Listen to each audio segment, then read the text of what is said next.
Hello and welcome to Flicks Through Time. I'm your host, TW Norwich, and this is the final episode of the pilot series. We have gone on a bit of an adventure exploring to see if this show can work, basically, and the good news is I've already begun the process of recording Season 1, so the show proper is currently being recorded, and hopefully we'll have some new episodes out soon. For this episode, I'm talking with Ben, who's talking about soundtracks in films, a particularly interesting subject because I have a little bit to say, but I'm certainly no expert on sound, so it's fantastic to have Ben along.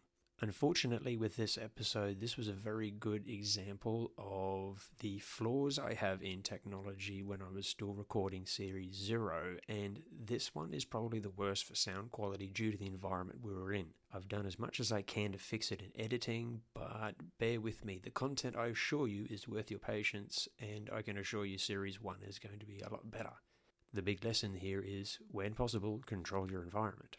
At some point in the episode, at approximately the 12-minute mark, I mentioned that I needed to do a little bit of research, and I did. So I just wanted to confirm, when we are talking about somebody doing soundtracks, we think it's Vangelis, and I looked into it, and it definitely is. So there we go, a little bit of post-production research. Now, sit back and enjoy the final episode of Series 0 with Ben talking soundtracks.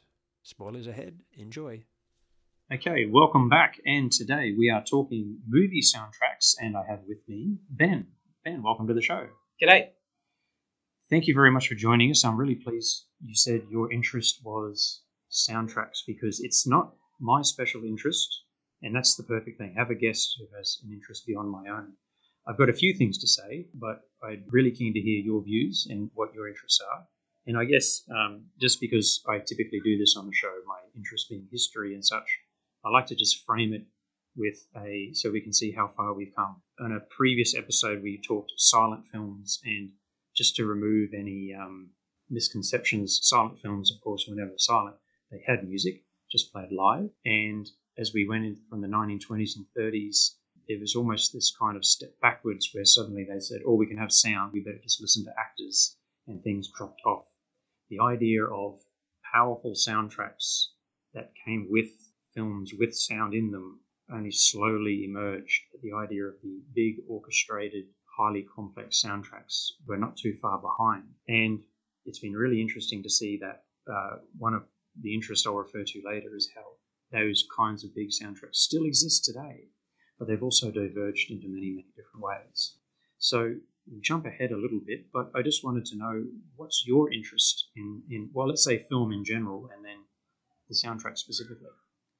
Yeah, so I think that watching movies, obviously there's many layers. So you have the dialogue, you have the kind of dramatic story that's unfolding. But I think music and sound effects and that oral soundscape is so important, the whole experience, especially if you're seeing it in the cinema. You know, it's the age of streaming where we can watch it on our phone or the TV.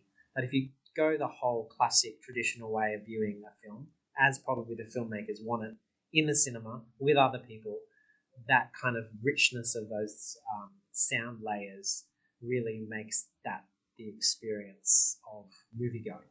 Richness of sound layers is a beautiful way of describing it. I'm trying to think the year precisely, but during COVID, when Dune Part 1 was released to streaming, much to the disappointment, to put it mildly, of the filmmakers. And thankfully in Australia, our lockdowns were such that I was able to see that on the big screen.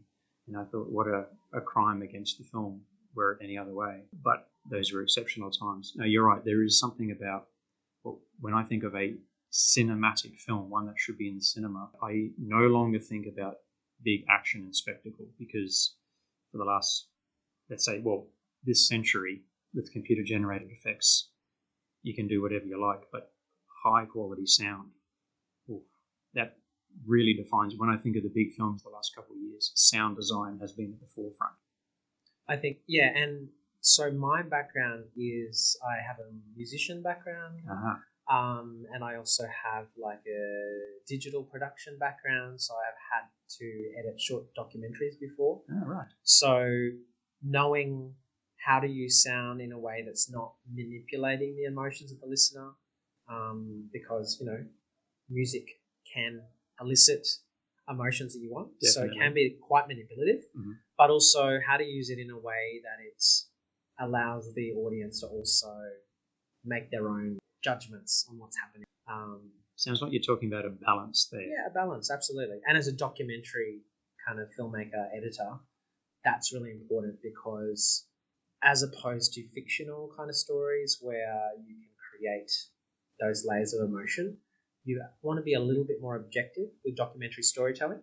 And so choosing the right music is important. So that's like my backstory of where I come in. It's interesting. I've never thought about it, but you're right, because if a documentary appears too biased, it can take away the credibility, shall we say. Interesting. But there's certainly more, I'll use your word, manipulation. I think that's a fair point, a fair word for fictional cinema. It's always taking people for a ride, I suppose. Yeah. Just a quick mention of something I noticed recently. I wonder if I can think of the film. Aha, I can. It was a horror film, and I'll refer to the film specifically in a moment, because I was going to bring this film up coincidentally. You know the fake out scares in a horror film. Mm-hmm. So it's the, something's about to happen, build up tensions. It was just the dog fell down or whatever. Right. And I watched this film back in the 80s, and it struck me how the audience was allowed to experience it without too much sound. And when the fake scare happened, it was just the actor's reaction. I would suggest that any film made in the last 20 years that was trying to do that, probably longer in fact, would have that big, loud musical sting or crash. And then I'm not scared, I'm startled simply because you made loud noises. And difference to me was really striking. Don't manipulate too much. So again, that balance. And also absence of sound is also a big thing. So, obviously with a feature film and when there's a lot of editing happening, they can take away the sounds and make other sounds more augmented and pronounced in the mix. So, and then also you think about the way the spatial design, if you're hearing, you've got 3D immersive sound and you hear the sound at the back of your headphones and there's so many ways that you can create space or create a mood via music and also the soundscape that sits around it. So I'm interested in that. Absolutely. I've noticed it more and more over time, and this might be diverging lightly, but I think it relates to your point really well. I was listening to a functionally a podcast, but it was a dramatic podcast, and which I love that that's a thing now. It's like the old radio programs from the 50s. I love them too. Yeah, and I was very fortunate that I was listening to it with headphones, and this character suddenly started to talk to somebody, and when they talked, it was in the right headphone, and when the other person responded, it was in the left. And it only did it for this moment because it was very quickly revealed that the other voice was basically a figment of his imagination. Okay. So you had general stereo and then it switched like this, and I thought, now that is production from people that really understand sound. Yeah, absolutely. Yeah. Beautiful. And I've never heard anything like that since, so I need to make sure I have good quality headphones when I listen to these things. And that's right. Like, we don't go to the cinema wearing headphones, so maybe that's like something that should happen, in the future, just so we get the full... The intended experience. The intent, Now, let's talk specifics. Are there any films that, I suppose, stand out to you when you think of sound, or that got you into sound in film? You probably are going to share the same ones, but I think if you grew up in the 80s, there are those iconic soundtracks, and they're all kind of by the same composer, which is John Williams. You've got Star Wars, you've got Jaws, Superman, all of those ones. Mm-hmm. So, they're massive orchestral. There's really strong motifs, for example, in Star Wars, when it's Darth Vader, all that iconic kind of stuff, which is also very, it borrows from classical composers. Yeah, absolutely. And also holds up as just really good music. It really does. One of the best pieces, I think, jumping ahead to the 90s in The Phantom Menace, the famous track, The Duel of the Fates. And probably one of the better things of that film, incidentally, I would say. I remember seeing that in the big screen and being blown away by the music. And that was the first time in the big screen where I went, wow, I noticed the music, not in a bad way. Sometimes you don't want to notice the music. And here it was powerful. And that fits that film series, doesn't it? Big, operatic. So, of course, you have an orchestra. Yeah. And also, I think because Star Wars is such a global kind of film that music transcends language. Yes. So people know, oh, that's Star Wars, or that's Darth Vader, or that's kind of the baddies, and that's the rebels. So I think John Williams, but his impact on soundtracks is pretty big. Yeah. Jumping Forward to the 90s, Schindler's List. Like, I think that's an amazingly emotive soundtrack, and again, collaborating with classical violinists and whatnot. Yeah, he is probably on par with Hans Zimmer as some of those like powerhouse kind of soundtrack composers. Powerhouse is probably the best way to describe him when it comes to the cinema. So, John Williams, highly influential, obviously, but something that I have particular interest in of the 80s is the more synth-based soundtracks, and there's two of my particular favourite films that probably is, I doubt it's a coincidence, happen to have my favourite soundtracks as well. Blade Runner. I was thinking that yes. could be the one. Yes. And I think I know what the other one is. The Terminator. Oh, okay. I was thinking Chariots of Fire was what we were going to say. Oh, well. The composer's the same in my mind. Right. Which is Vangelis? Yeah, I didn't know that about... I didn't realise he had also done Chariots of Fire, but yes. I think so. I mean, it has the same feel, that synth kind of... That's true. I might have to do some post research. Yeah. Okay, I've got a contention for you. Controversial, could be hyperbolic. Here it is. My contention is that the theme from the Terminator, so that very specific theme, is the most effective theme in cinematic history. I'm going to admit that I, from memory, don't know what the Terminator theme is. I'll give you some details because I actually had the joy of seeing it played live, watched the Terminator with the live band, and that band also does Blade Runner, which I'd love to see next time around. Blade Runner's, that ambience, that sense of place the music gives you is incredible, unparalleled, I would say. The big, powerful themes from John Williams, for instance, very evocative, very powerful. So, Superman's Up, Up and Away. We know Star Wars is big, dramatic and showy because of this tune. But getting a sense of, a feeling that the characters and the audience have, but also themes and plot all summed up in a theme is pretty rare. And not usually the job of a theme. A theme doesn't necessarily have to do that. But here's what I'm saying about Terminator. This is what I think it does. So it starts off with a sweetest synth sound, which is, in my head, is the love story, because the first Terminator is very much a love story between our two characters, a love story across time, where, of course, the sequel was more about the surrogate-father relationship. So you have the da-da-da-da, just a sweet synth sound. But then you have the da-da-da-da, da-da-da-da, the machine's heartbeat. And then you have what is symbolically the anvil, or imagine like a blacksmith, tunk, tunk, tunk. So you have the industrial sound, so we know we're talking about machines, and it's never ending, because that's that beautiful line from Kyle Reese to Sarah Connor, who says, he will not stop, he cannot be bargained with, absolutely will not rest until you are dead. And that's the point. It's a horror slasher movie, basically. Horror is a love story. Happens to have sci-fi elements, but that's basically what it is. He's an unstoppable... the 80s slasher films, of course, were a big deal. Before Terminator came out. So it wasn't unique. So I think it has all those three layers in there. The love story, the machine, the unrelenting horror, all in about 2 minutes. It gets all of that across. That's amazing. I need to listen to it.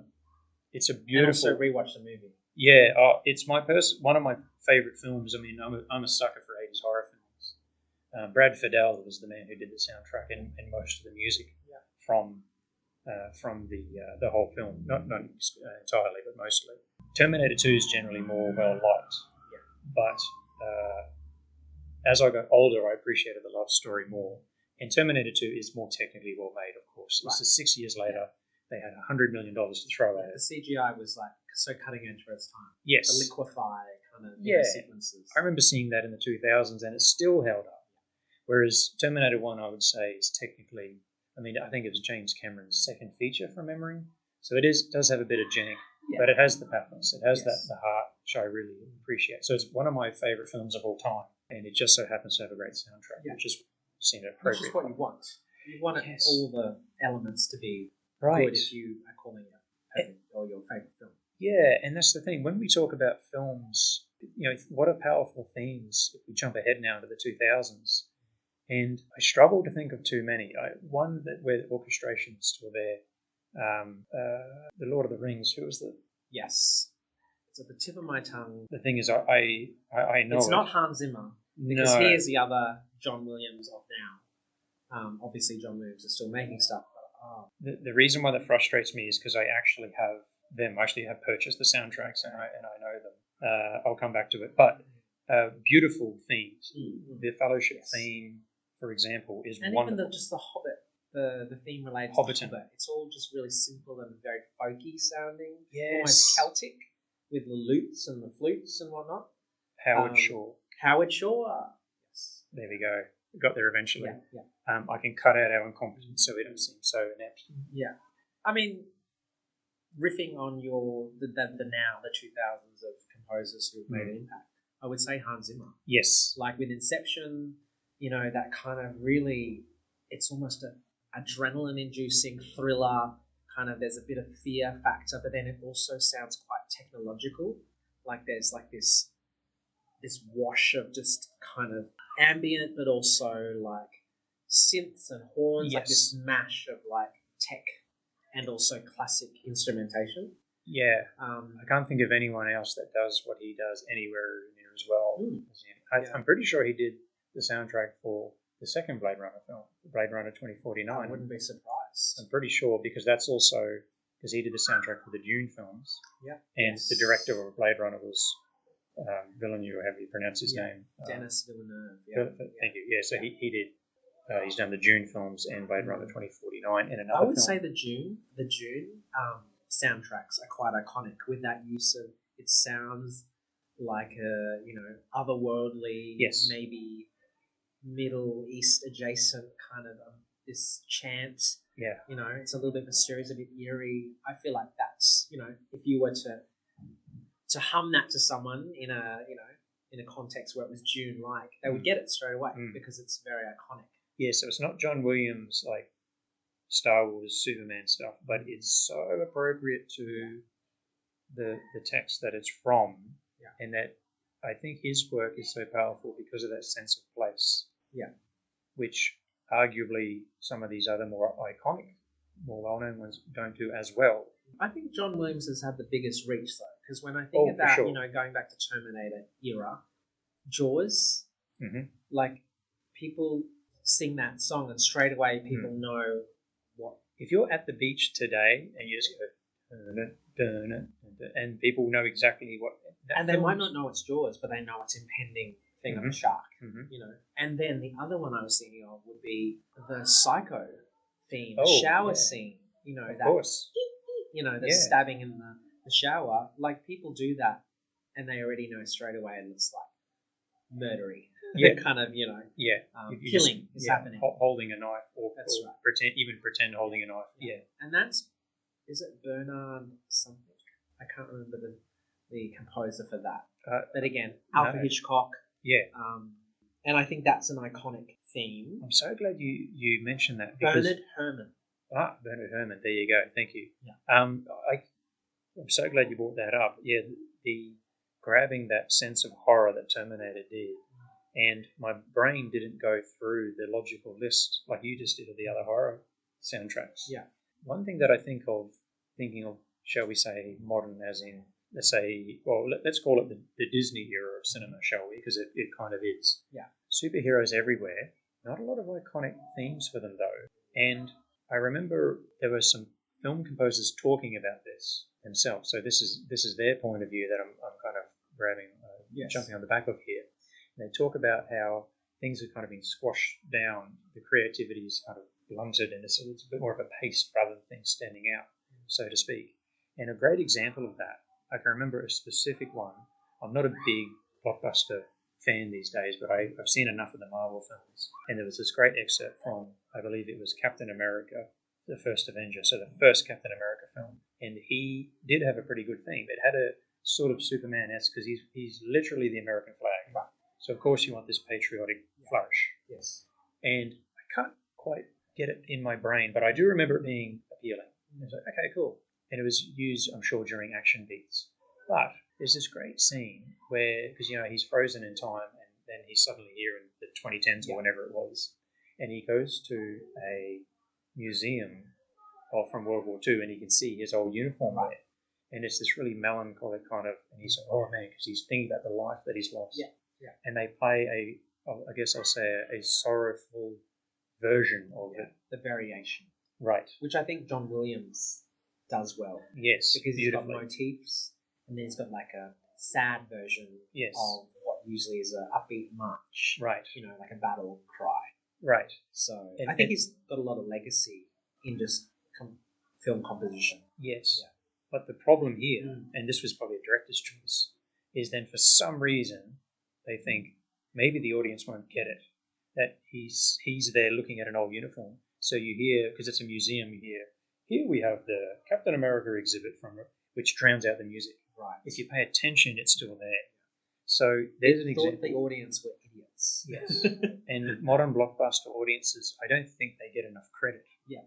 I think they're smarter than, I don't know, executives think or something like that. But, if you continue to blunten these things, I guess the audience will become dull because they're used to having things explained. Yeah. It becomes a self-fulfilling prophecy. Yeah. But that's a great example of a good, effective theme being hamstrung, I suppose. Right. Because, just think, what's the Iron Man thing or the Incredible Hulk thing? I honestly can't remember any of them. Whereas I reckon if they were made in the 70s or 80s, each one would have a very, very powerful theme. And I wonder if that's to do with just the frequency of and the speed at which a new Marvel film is rolled out. That's probably a good point. Because, we used to have to wait 3-4 years for another Star Wars thing. Mm-hmm. Any blockbuster. And there are some, if I'm thinking TV, we have to kind of wait that long with, later series. Mm-hmm. But maybe, I wonder if it's just around the sheer amount of Marvel films. So it's flooded and diluted our memory of what actually we remember. Yeah, possibly. But production time would undoubtedly have something to do with it. Because if you're saying, oh, we want you to do Mr. Composer, you're doing this one and the next film, and this one's out in 3 months and that one's out in 9 months, you don't have time to have complex themes and motifs. Yeah. Or they have worked on it for a long time. It's just because we literally watched a Marvel film 3 months ago that we forgot. True. And because they're all different on the different multiverse as well. So there might be, if I rewatched, all the Iron Man, maybe there is a motif, but I didn't. I suspect that they are there. The motifs and themes are there, but they're not as memorable. Yeah. Yes. And that's definitely And as I said, even the composers are saying this. They're saying they're given films where the temp music's already been put in, and they say just do something like that. Sure. And you can see them grinding their teeth as they're relaying this. Yeah.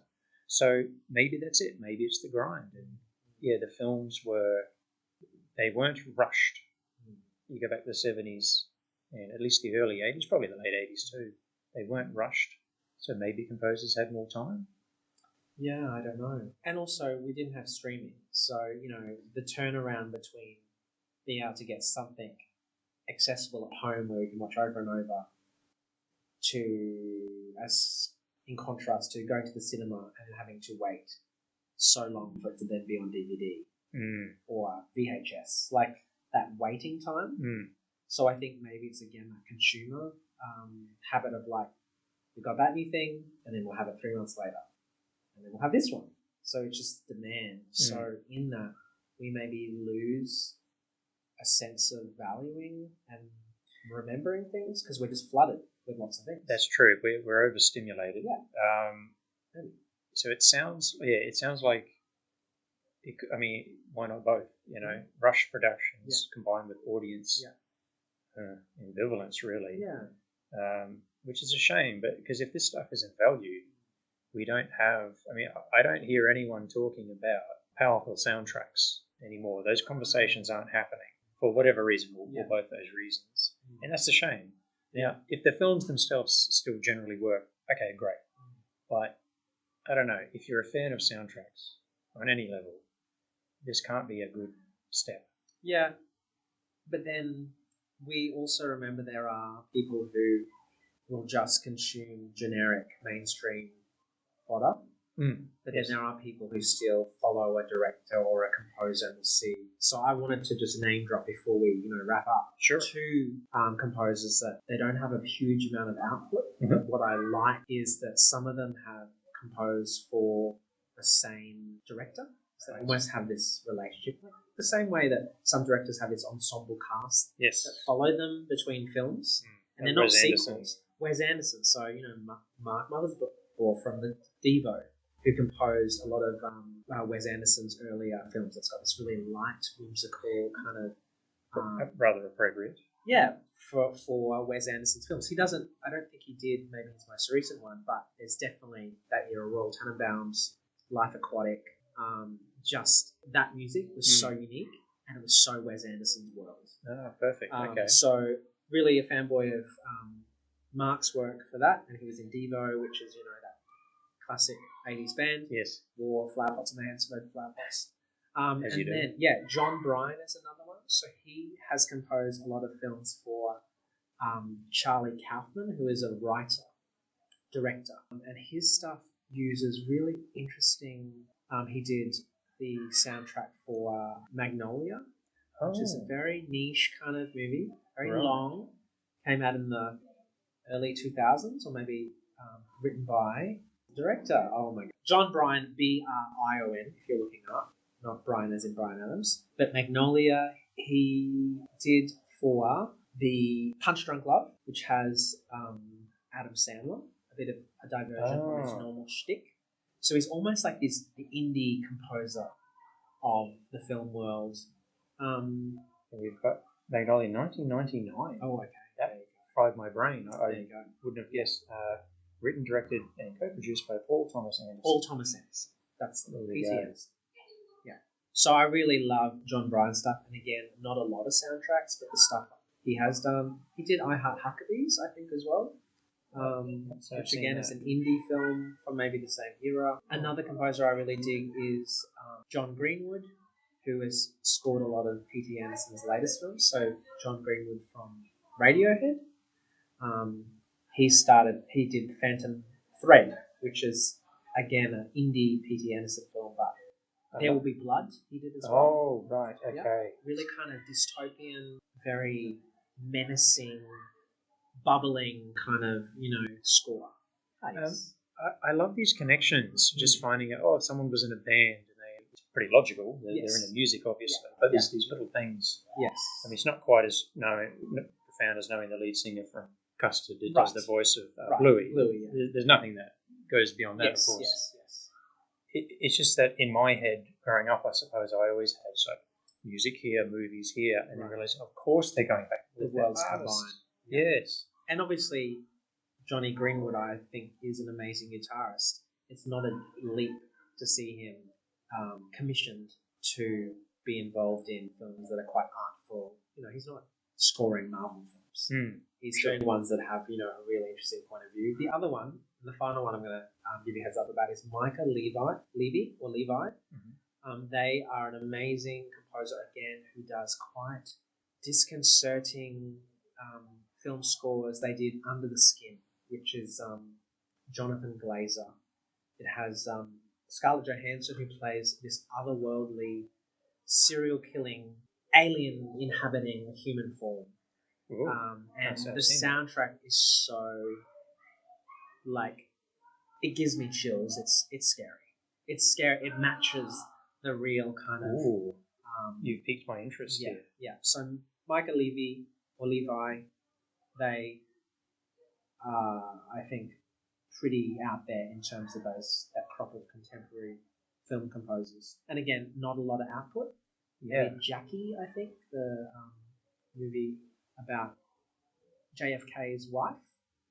And again, not your typical film about a person who lived, but again, that tension, the strings. Okay, I see what you're saying. It's really quite tense. Okay. Almost there's something about Mica's music that is very psychological. It feels like very, there's something happening in the mind. And it really resonates, and it's disconcerting. I feel you can't have a truly powerful horror experience without a good soundtrack. Agree. And geez, we could go down that rabbit hole, but sadly we've run out of time. Wonderful summary. We've done a nice little dance through time, and I think you've given me some names to investigate and think about, which is fantastic. That's why the guests come on with an interest, and now I know, and now the listener knows as well. So I'm going to have to do some research. Ben, thank you very much for joining me. You really appreciate your time. No worries. Thank you for having me.